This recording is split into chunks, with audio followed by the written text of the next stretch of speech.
are in Zimbabwe, if you have more than 5 people together talking about something, you can be arrested and thrown in jail. If you are a blogger in Iran, you're most likely that if you speak up, you will get thrown in jail, and your family will get thrown in jail. And in these places, they do not have the ability to say what they mean without fear of retribution. And although things are getting pretty bad, we can still stand here and question authority. And so we have it better than many democracies.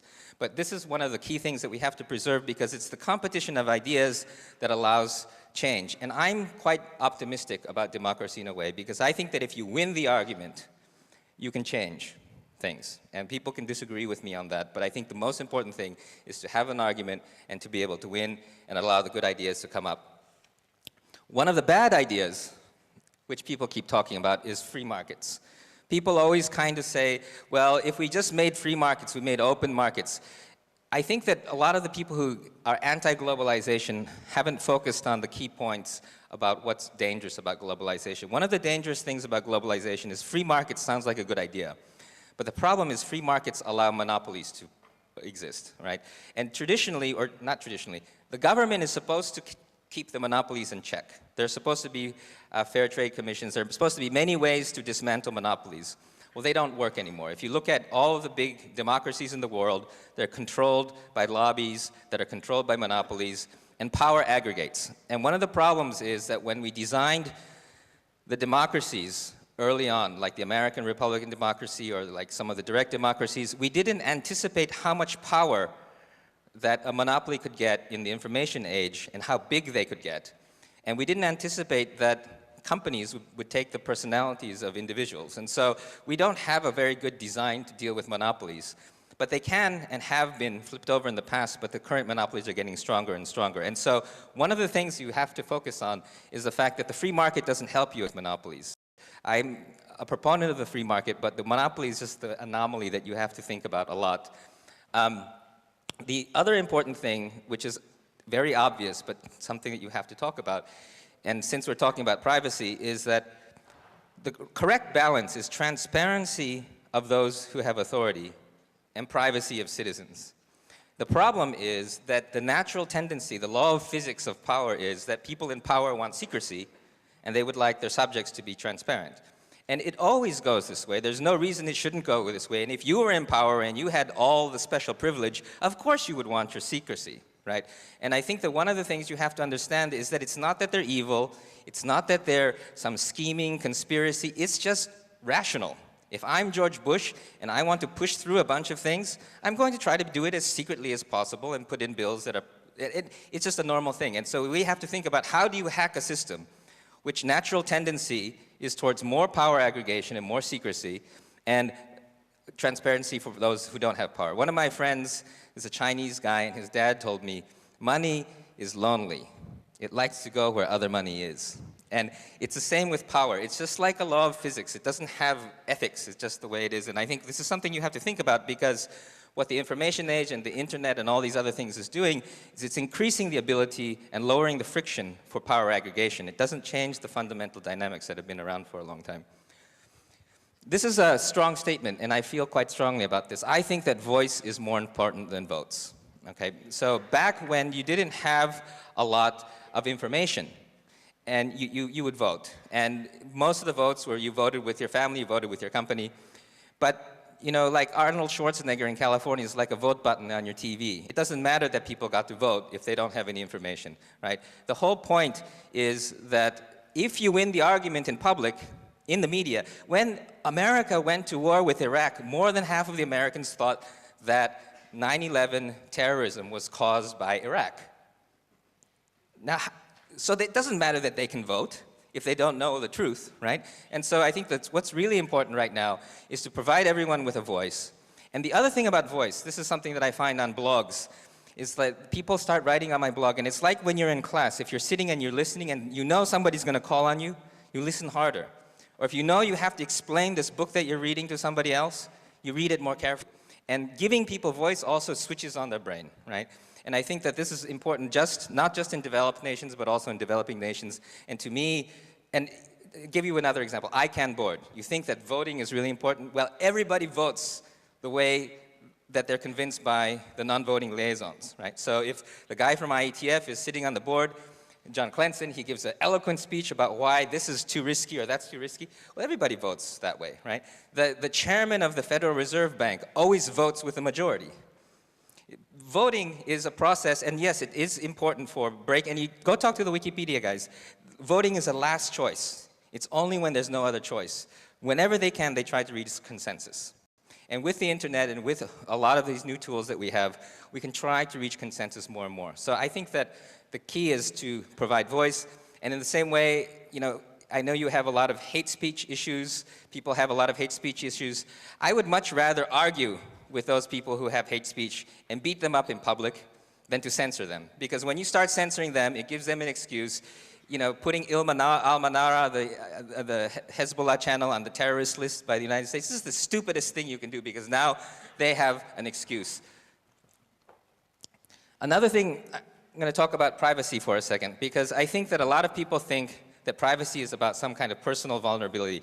I don't want people to know I read all this porn, or I don't want people to know this, I don't want people to know that. That's not the primary risk of privacy. The primary risk of privacy is a systemic profiling that can cause a chilling effect and cause behavior change.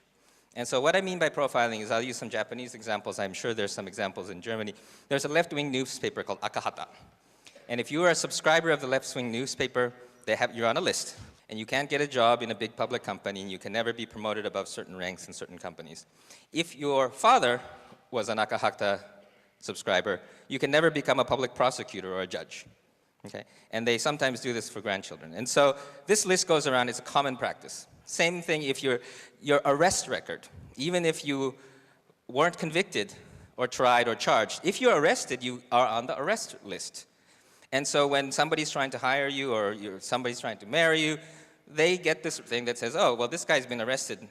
And if you think about it from the perspective of somebody who's profiling, it makes total sense. Statistically speaking, people who have been arrested are probably more likely to be arrested again than people who aren't. Statistically speaking, people who subscribe to the left-wing newspaper are probably more likely to blow something up than if they're not. And the thing about profiling, which is really important, again, I'll get back to this point, it's not about being evil or anything like that. It's, if I can have as much information as possible, what would I do to make it statistically better for my organization when I'm hiring people, when I'm letting people into my country, when I have to beat the shit out of somebody? What do I look at to make this a fact? And so now you think about, okay, well, if the United States government came to the Japanese government and said, okay, we are going on high terror alert. We want the list of likely to be terrorist Japanese. And so this would mean that people who have hung out with these groups, people who have gone to school with these people who spend more money on this kind of thing, people who rent this kind of movie, and then you create a profile, and they would make a list, and they would not let them in the United States. And maybe they would arrest the top 100 of them or something. But for them, if they can catch one bad guy, and maybe piss off 1 million Japanese, maybe that makes sense. And it's the cost of false positives. It's also a lot cheaper when they're not your own countrymen. But the thing that's really risky here is, if you think about it, for instance, Donatella, who spoke here last year about Arab media, well, I don't want her sending me SMSs anymore. You know, I have to be careful about what I say. Maybe next year I have to worry about coming to this conference, because every single little thing that I do, that maybe they'll start harassing me going into the United States. Maybe this will hurt my children's ability to get into good school. And this chilling effect on what you say and what you do damages this whole concept of competition of ideas, the ability to speak freely, the ability to behave freely, and the ability to be the hacking open thing. And I think that cost, you know, a lot of people say, I don't need privacy because I don't do anything bad. You know, maybe none of the people here say that, but the thing is that that's a stupid excuse, because what if you come up on something that you find out, you're a whistleblower, or you find some fact that needs to go out that will get you on some list? These profiles will prevent you from trying to do that. The other argument that I hear a lot is, well, all the information's on Google. Well, no, it's not categorized in the same way. So the Department of Homeland Security is making a schema for profiling to make it easier, okay? These are the kinds of architectural things that are dangerous. National ID systems, things like that. Because, for instance, the two biggest banks in Japan merged. They spent over $5 billion trying to merge their accounts, and they turned it on and it didn't work. They couldn't merge two big databases. It's really, really expensive and really, really hard. So for me to go onto Google and make a list of 100,000 most dangerous people according to this profile is very hard. It's easy to go and investigate an individual, but it's very hard to make a profile. And so what you have to be careful about is that we don't want it to be so easy that somebody with a laptop computer and Excel can create a profile in some little village and start harassing people and doing witch hunts and things like that. These are the kinds of things that are dangerous. And so to me, messy information on Google is not nearly as dangerous as the information you don't know about that's being collected through systemic systems.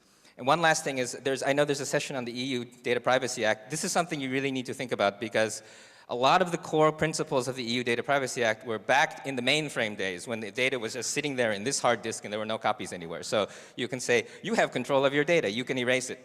Well now, the minute you create some data, it's everywhere. It's never gone. It's like pollution, it's like radiation. So it's more about the freedom not to create information, not the freedom to control the information that is created. So I think you really need to think about it. And this is where the hackers come in, because the people who are passionate about privacy often don't have any computers, they don't understand how the network works, and the laws are written in really stupid ways. The other thing is ID systems. I'm not going to preach here because I think people mostly agree with me, but a lot of people want to make these national ID systems and things like that. I would really want everyone to argue against this. I've never seen any data that shows that ID systems prevent crime. Every single criminal I know, and I know many, has a fake ID. Duh.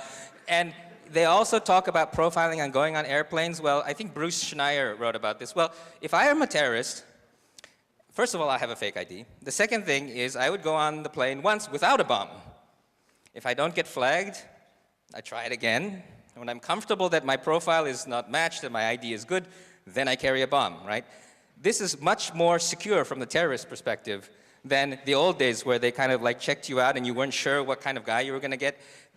It's this kind of systemic profiling and IDs that I think that law enforcement gets they get excited about these technologies because it sounds good. But the problem is, for fake IDs, the weakest link is the guy who issues you the ID, and if they are a bribable person, and almost just about anyone is bribable, you can make a fake ID. It's a weak link. And the problem is you get these smart cards and biometrics and blah, blah, blah, and everybody starts to feel really secure. But what happens is they build all this stuff around it, and they just make a very secure network for people who spoof IDs. And so you really have to be careful who is your target, and what happens is that more and more the average citizen is losing their privacy, is losing the ability. Think about it too. I mean, back when your ID was like a kind of a piece of crap, if somebody stole your ID, they couldn't do that much with it. But now, if you've got all this stuff built around your ID and somebody steals it, it's really, really hard to get back because people trust it. And that's really the important thing, is I don't want people to trust these ID systems. And a lot of it is just run by companies who want to make money making these IDs. Anonymity, this I think people probably agree, but I would just say it very strongly, is I actually sat in the airplane with the head legal guy from the FBI and had a long 15-hour conversation about this. And he kept arguing that because of things like Whois and these databases, he was able to actually save some woman who was kidnapped because they could trace the email and they saved the woman's life. And because of that, he argued that it's good that we can trace people. But for every woman in Florida that gets saved because she's kidnapped, you know, hundreds of people in Zimbabwe and Iran are being killed. And if we think about developing nations and we think about the ability to speak without fear of retribution, anonymity is essential. And it has a lot of costs, and people will argue all kinds of things, but I think we really need to protect it. One other thing is, you're all hackers.